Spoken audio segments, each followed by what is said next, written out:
In this video, we are going to learn about infinite sets and the axiom of choice. For this topic, I am referring Munker's second edition, Topology 1. So this topic you can find in section 9, which is page number 57. Before exactly landing on the topic that we are going to discuss, let us first recall what we have already learned. By recall, what I mean here is that anything that comes before page number 57, which will be used as previous knowledge. I hope you are well versed with those topics because we'll be using these topics to explain what is coming next. We have already learned about the infinite set is that the criteria for a set to be infinite are two. That is, if it has countable infinite subset, then we directly conclude that A is infinite, or if there is a bijection of set A with its proper subset, then we conclude that A is infinite. These two criterions standing independently serve sufficiently to characterize an infinite set. From here, we directly land upon our first theorem, which states that given a set A, here we have three statements, each of which is equivalent to other. Statement number 1 says that there exists an injective function f from the set of natural numbers to our given set A, while the next statement says that there exists a bijection of the given function A with a proper subset of itself, and the last statement is nothing but the very obvious that given set A is infinite. This theorem says that these three statements are equivalent to each other. Next, we will step forward to prove this statement. Before proving this theorem, what we are going to see is that we will give two types of proof for this theorem. One in which we use an unacceptable logic, while the other which uses newly defined logic. First proof is quite a direct one. To prove this theorem, we will have to prove it in three parts. That is, 1 implies 2, then 2 implies 3, and lastly 3 implies 1. Let us begin by proving first part of the proof, that is 1 implies 2. As clearly you can see statement 1, which is the given statement, which says there exists an injective function, say f from the set of natural numbers to our given set capital A.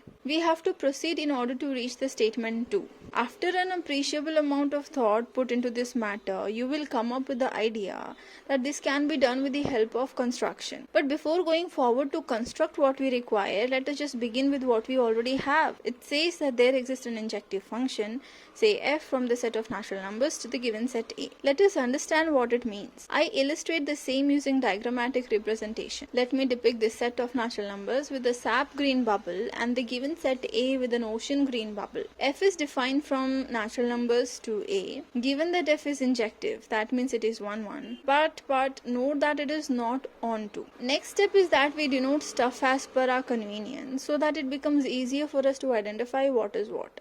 Let us denote two things, that is image of any natural number n as an and the image set of the given domain as capital B. With that being said, let us see where are all these people sitting in the above diagram. We now introduce n, any natural number, set B, our image set of f, and an in B, and f maps n to an in B, and B lies in A. Very obvious, right? Since it is given that f is injective or say 1 1 function, what we clearly know that if n is not equal to some other natural number, say m, then their respective images won't be equal either. Up to here, we are only dealing with 11th and 12th standard knowledge of functions. Now we will do the actual construction work. That is, construct or define a new function g which partially uses function f to sustain itself. So how do we define a new function g?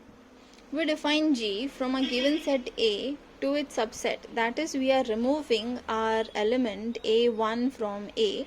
So this set is A minus A1. As you can spot the thief here, which is a proper subset of A, because there exists an element A1 in A which doesn't belong to its subset, therefore making it a proper subset. Next, we define mappings of two types.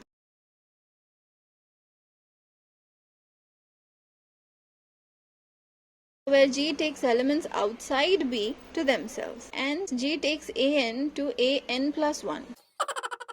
That was an easy job. Let us see how this stuff looks like. We have taken our usual set A, then we have image set capital B contained inside A, then we have our elements in B, say A1, A2, A3, A4, A4 and so on. So what is G doing to them after all? G takes A1 to A2 and then A2 to A3, then A3 to A4 and similarly A4 to its next element and so on. While we see outside B all the elements, say we represent them as X, G takes this X to itself. Now do you remember our target? Why are we doing all of this? We want a bijection from A to its proper subset. What we have so far checked is that we have constructed a function from A to its proper subset.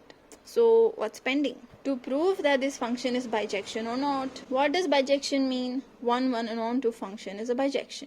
We will next prove the same.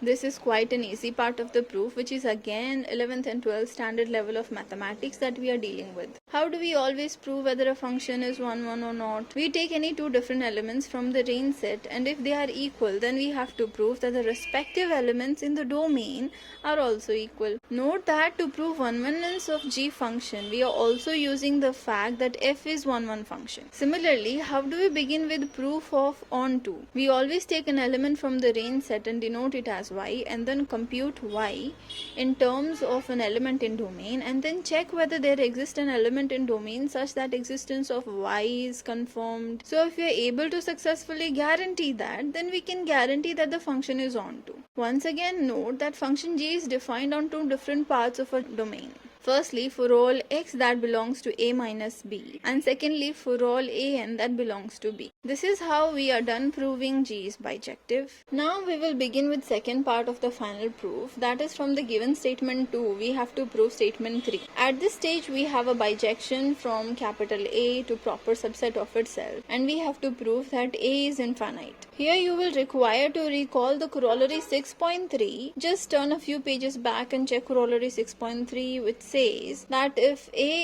is finite, then there is no bijection of A with proper subset of itself. From this corollary, we will only need its contrapositive statement, which translates to nothing but the guarantee that A is infinite given there exists a bijection from A to one of its proper subset. We are already done proving corollary 6.3, so we are done with proof of contraposition of the same, and that's how we complete the second part of this proof. Very neatly jumping to the last and the final part of our remaining proof. Here we have been given that A is infinite and we have to prove existence of some injective function like that. Again, after putting appreciable amount of thought and practice on trial, you will come up with an idea that this can be done using the method of construction. That is, you will require to define an injective function like this one. We begin the construction of this function by the process of induction. So here we step forward to define this function, say f, which is from set of natural numbers to the given set capital A. We see that since A is not empty, there exists at least some element in A. Let us denote this some element in A as A1. Very smartly, what we will do is, we will choose an element from A, say A1, and assign it a pre-image in the domain. We choose that pre-image for A1 to be 1, obviously a natural number. Similarly, we will proceed with some other element in A and continue assigning pre-image in orderly manner until we exhaust with options. Say we are able to assign up to n-1 steps. We clearly don't know what n is, so we are not messing up with the logic or mathematical facts, rather we are fooling around noting random stuff. Now the task in front of us is that we have to define f of n. How do we do that? Let us for a while keep this task unfinished in one corner of our page, which we will look into sometime later. Meanwhile, let us focus on some pattern which repeats over here. What is that? Where is that? If we have assumed that n-1 natural numbers have been assigned an image in A, then we cannot be using them once again, as our target is to build a 1-1 function. As we cannot use these elements from A again, we will focus on what is remaining in A. If you remove all those elements from A, we remove A1 from A, that is nothing but f of 1. Then we remove A2, which is nothing but f of 2, and so on. We go on until an-1, which is nothing but f of n-1. We remove all these elements from capital A. Then I claim that whatever is remaining in A, that set should be non-empty. Wait.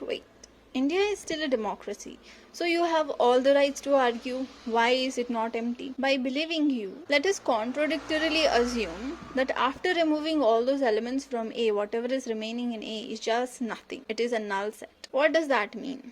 That means it contains only A1, A2, A3, so on, an minus 1. There is nothing else apart from these elements. So if you define a function f from natural numbers 1, 2, 3, so on, up to n minus 1 only, then this function will be a surjective function. That is a non-2 function. And direct implication of this argument is that it guarantees A is finite. But the statement 3 says A is infinite. Isn't it a contradiction? Why did this contradiction arise? Because we assumed something wrong. Coming back to our original claim that after removing all those elements, whatever is remaining in A is not empty, that means some element will be existing in this non-empty set, right? Let us denote this some element as an. Now we will have to assign a pre-image of this element. Let it be n in natural numbers. In other words, f takes any natural number n to an element an in A. Dun-da-da. We just gave a generalized definition of a function f. How smart. Duh. Wait, did somebody knock on the door? What was the target? What are we supposed to prove? We wanted such a function to be injective. Is it really injective? To begin with the same, we will use our 1-1 ninja technique. What is that? We take m and n, two natural numbers, such that they are not equal. Then we prove the respective images also aren't equal. So if m and n are not equal, what does that mean? It means either one of them is less than the other one. So it will be sufficient if we assume m is less than n. Then we will prove the images are not equal. Did the traffic light in your mind go red? Did you just say why not the other condition? That is n less than m. Let me answer that very quickly. As we are using arbitrary notation, both the statement mathematically mean the same thing. Coming back to the fact that m is less than n, what does it imply? If m is less than n, it implies that m is a natural number among 1, 2, 3, so on up to n minus 1. Then the image of m, that is f of m, will belong to this set, which is collection of images of all the natural numbers from 1 to n minus 1. And on the other hand, we know n is greater than n minus 1. So we know image of f of n doesn't belong to the same set. We are so close. So what now? We just discussed in the previous slide that we use every element from A only once and then remove them from it and then define f of n. That means f of m has been used once and f of n will be used later. That exactly means they are not equal. Boom! Injective victory! Wait, this is crazy. Did we commit a mathematical sin anywhere? What is the problem with this proof? Some mathematicians called me and said, "Excuse me, what you just did is not acceptable." So then I asked, "What? Why that?" To which they explained that we have defined f of 1 is equal to a1.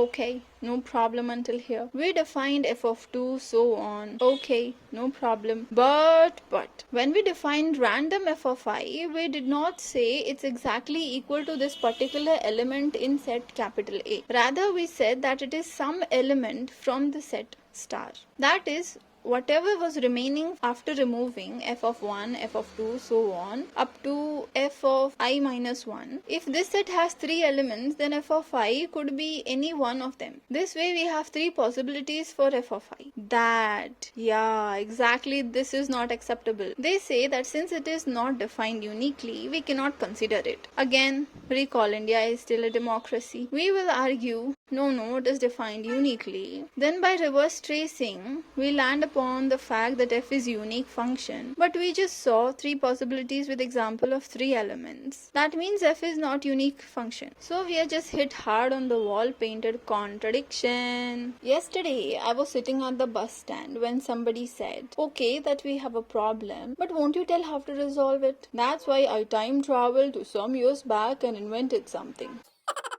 We just know, if not how we prove, then it's not just possible because set theory limits us. Set theory defines limited stuff like these 4, which we are well aware of. It defines subset, it defines union, intersection, difference, power set or collection of sets, and product of sets. And this is not adequate. To prove this theorem, we are struggling with. We will introduce something special and stupid. No, special, which is called axiom of choice. What does it state? It says that given a random collection collection of non-empty disjoint sets, say curly A, then it guarantees existence of a set, say C, such that it contains only one arbitrary element from each set in curly A. Because it is arbitrary element, so C is subset of whole union over all the sets in curly A. Done. Easy, right? I won't mind if you pause the video. Now we will see a lemma which is very similar to axiom of choice. What is that?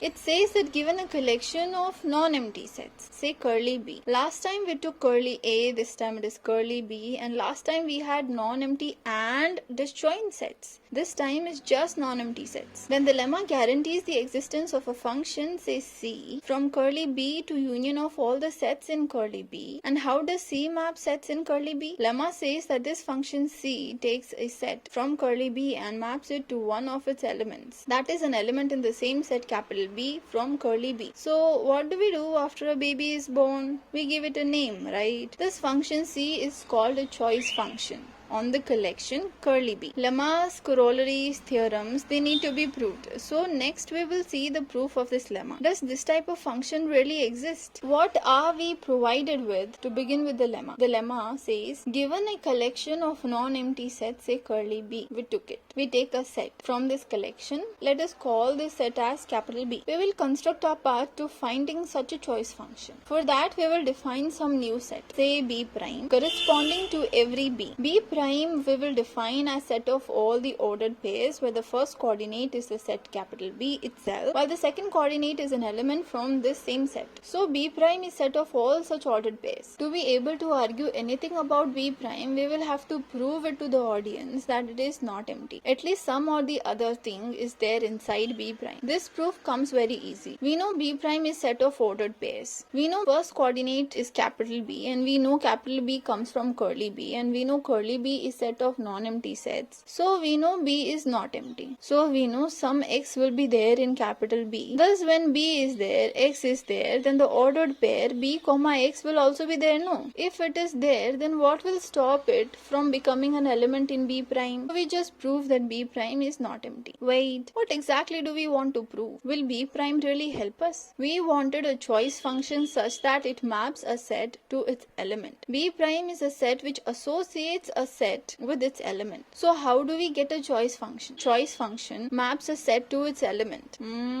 Idea. Can we use axiom of choice? Because given a collection of set, it guarantees existence of a set C such that it contains only one element from each set. I don't know exactly, but why not try? But remember, the collection of sets in axiom of choice are always non-empty and disjoint. Is B prime disjoint? Obviously, right? Let us assume they are not disjoint. That means they have some element in common. But element from B1 prime will look like B1 comma x1, where x1 is some element from B1, whereas element from B2 prime will look like B2 comma x2, where x2 is some element from B2. If they both are equal, then first coordinates from LHS and RHS will be equal, and the second coordinate from LHS and RHS will also be equal. That is, B1 will be equal to B2, but that's wrong. We took two different sets with condition that they are not equal. So two different B primes, those sets will be disjoint. Very clearly we know that this newly defined B prime must be subset of Cartesian product of these two sets. We know capital B is a set. So the element in curly B will look like capital B, whereas element in union will look like X, a single element in some set capital B. To be able to exploit axiom of choice, we need collection of non-empty and disjoint sets. B prime are such sets. What if we put them all together and make a single collection of all such B prime sets? Then it will satisfy the monster. Let us call this collection B prime sets as curly C. Now we just made a collection of all such sets. So curly C will be called collection of disjoint and non-empty subsets of this product. Now axiom of choice will do the magic. It just guaranteed us the existence of a set which contains exactly one element from the sets in curly C. Sets in curly C are nothing but B prime, and elements in B prime looks like ordered pair B comma X. That means this new set, say C, will have element which looks like ordered pairs B comma X. So we will make the rule in C as our choice function. By what rule is C picking elements from curly C? It is picking ordered pair B comma X. But this ordered pair contains only one element from the set capital B. If we make this rule as as a choice function, then we are done proving our lemma. Exactly right. We just did it. Will you take a pause and check out for a minute? I'll wait.